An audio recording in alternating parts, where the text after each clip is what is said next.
Hey, what's up, Cubs fans? I know the Cubs season is over. It's disappointing. That's life. Life has disappointments, and sometimes your team doesn't win the World Series. Only one team can win it. But got to focus on the positives, focus on what can happen in 2019 for the Cubs. And, Cubs still have a lot of position players that, uh, you peak at 28 to 32. Rizzo's in that group. And Rizzo didn't quite have a career year, but you take away April, and he had over like 300, I think, after April, which is pretty bad, or the first 6 weeks. Didn't hit the home runs that you think he could hit. What was he in the? And, if you look at career years for position players, it would be Baez.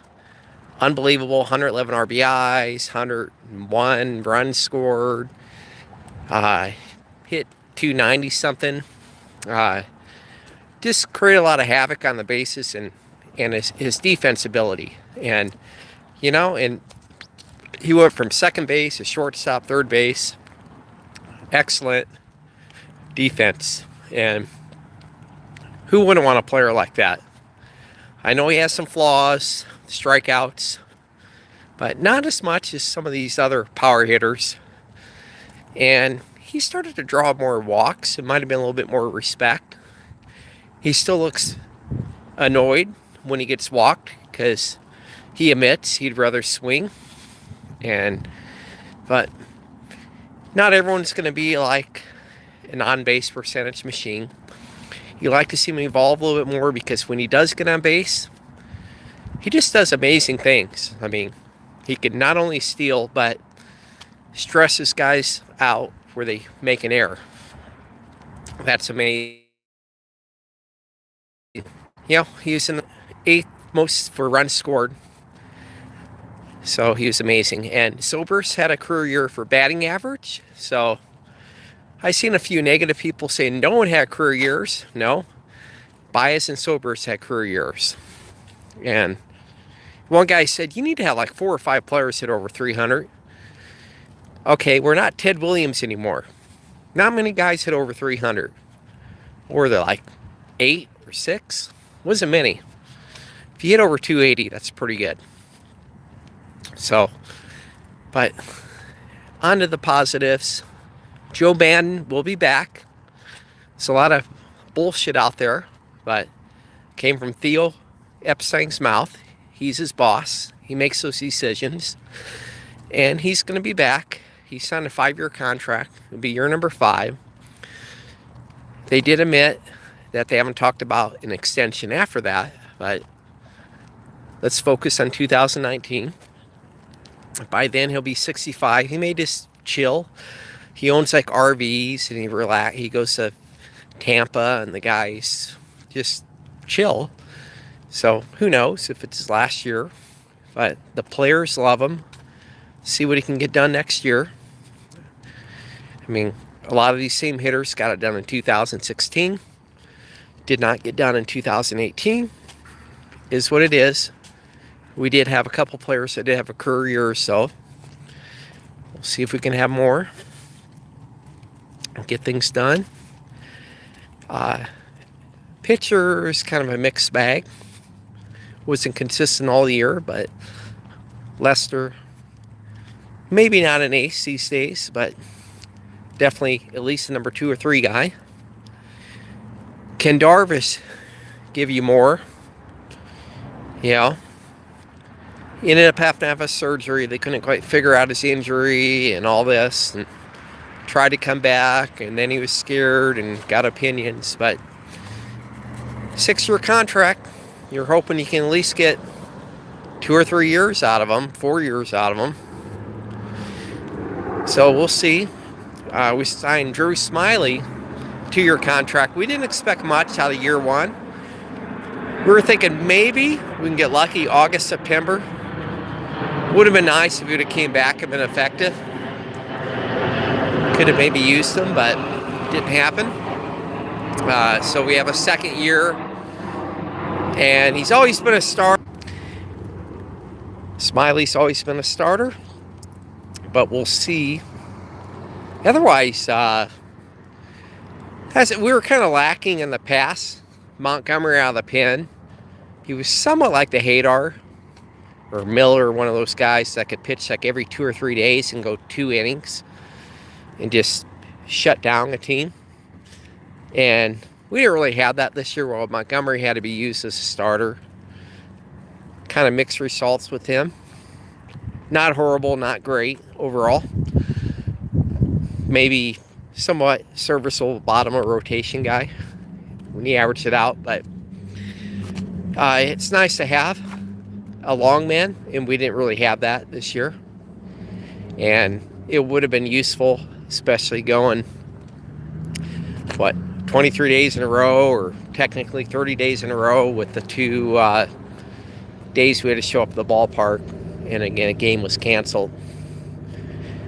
That can be helpful. But, we got to make decisions on Quintana. We have for 2 more years if we want. I think it's like 10 or 11 million we have to pay him next year, 2019. Or we could opt out for $1 million to move on.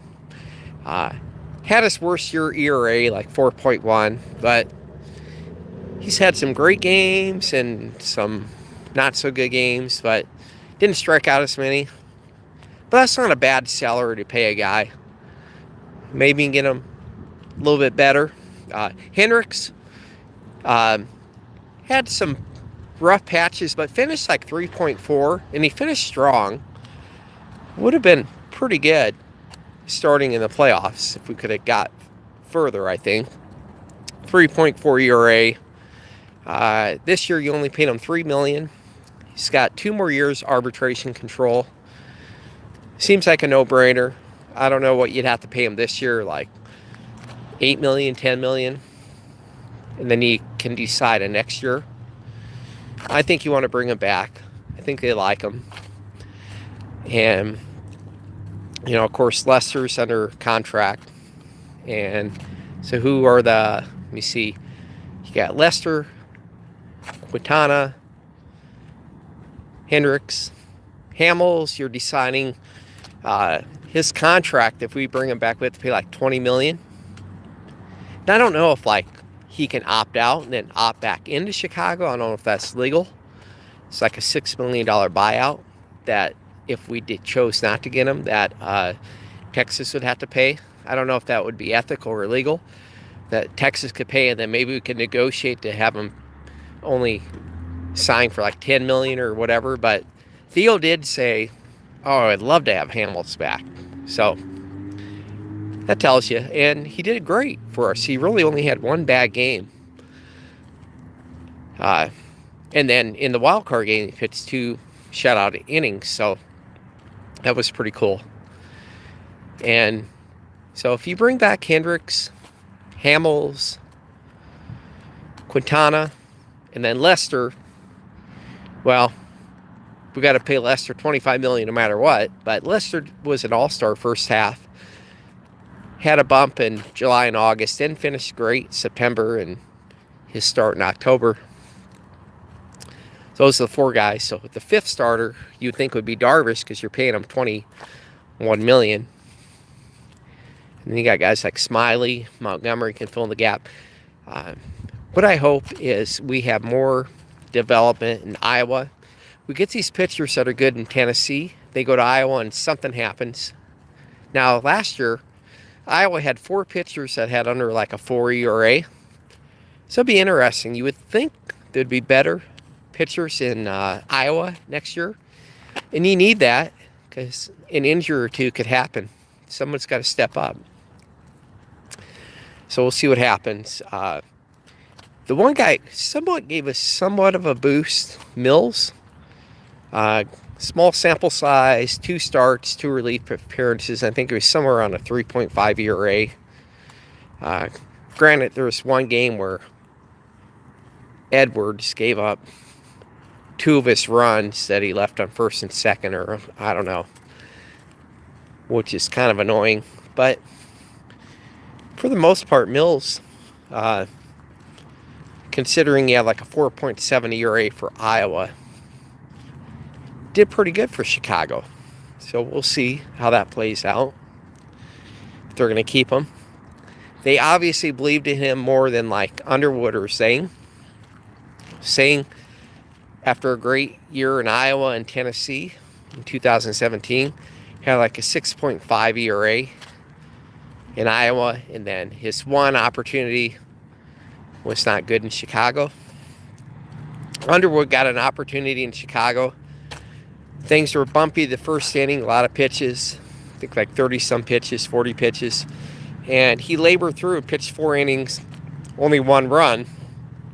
So ERA, it looked good, but they didn't trust him enough to put him on the September roster. He was on the 40-man roster, but they did not trust him enough to call him up to Chicago. And they kind of converted him over to a bullpen, so that's something to watch. Like, is his days of starting done? He's been in the minors 7 years, 2nd-round pick in 2012. Taking a while to develop. Still young, only 25. When you're 18, it's fine. But his walk rate has been an issue. He did improve on that, but your ERA's getting over 4 in the minors. That gets a little bit scary to trust you in the majors. So we'll see how that works out. He's a good guy.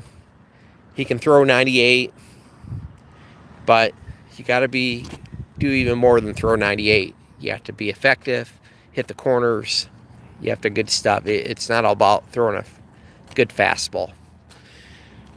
We'll see how that plays out. We'll see how these guys in Tennessee develop as they get to the next level. AAA. Baseball. If you knew how everything happened, then you'd be a millionaire. These playoffs are kind of exciting. I expect the Dodgers to beat the Braves. They beat them pretty easily, game 1. Braves have talent, but they're young.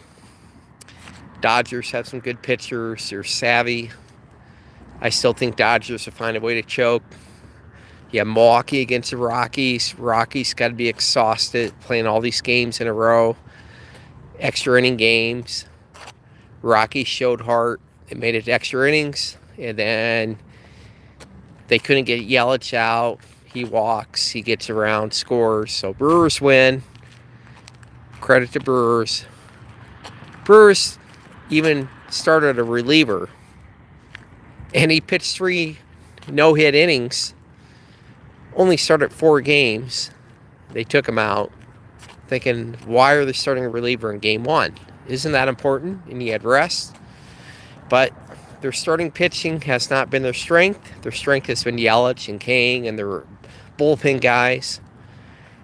And it was good enough. And I don't know, Rockies scored a lot of runs throughout the regular season. Like the 2nd most in the NL, but playoff time, good pitching, shuts out good hitting. Blackman, though, made it close. They did scrap out to tie it 2-2, but not enough to get it done in 10 innings. Brewers got it done. I had a feeling getting to the 10th inning when Colorado, 6th, 7th, 8th guys up. I just had a feeling they wouldn't get it done. And then you have Yelich leading off. And they had Yelich on 2 strikes, head on the count. Then they walked him. But better than a home run. But the walk, it ended up costing them the game. How about that Moose? I always like the Kansas City Royals and the Moose man they picked up on a trade. Which I did not understand that no one signed Moose until Kansas City said, okay, we'll re-sign our own guy for 1 year for like $9 million or something, $12 million. Something. It wasn't even a lot of money. And this guy hit a ton of home runs. But the free agency was crazy. You can get guys for cheap. I don't know why no one picked up Moose.